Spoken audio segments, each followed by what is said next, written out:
Should you take your dog to the dog park? The answer coming up next. Hello, sweeties. Hello, my sweeties. Okay, we're back. The answer to the question is maybe. To help you make that decision, let's ask a few more questions. First off, is your dog social? Are they extroverted? Do they actually like meeting new random dogs? So if your dog is not social, no.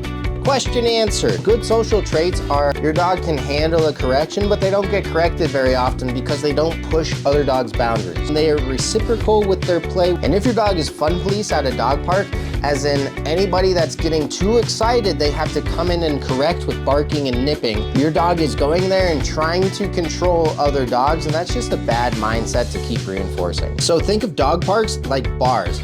Not everybody likes walking into a crowded bar and having everybody come up to say hi to them at once. It's pretty overwhelming, so if your dog doesn't like that, that's okay. Lean into the things that they do like to do, whether it's off-leash exploring, walks around the neighborhood, training with food. Many dogs would prefer that over going to the dog park. If the answer is yes, my dog is social, the next question is it safe? A lot of dog parks are not safe.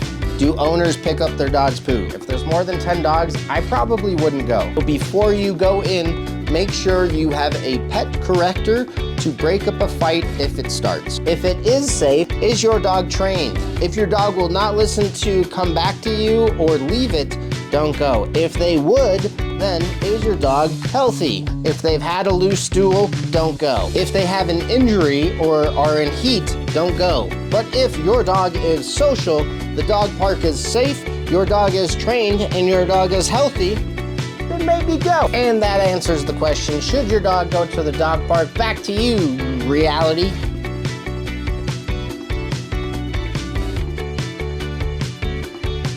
Here's advice on dog parks from a professional dog trainer.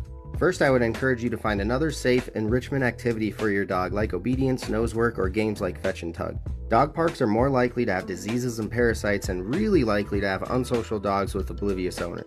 But if you do go, do so safely and ensure that your dog is in the right state of mind before entering the park. Bella, leave it. When inside the park, make sure your dog is still listening to obedience commands like leave it. Bella is learning leave it with the remote collar here, and she blew me off and I enforced it with the vibrate button.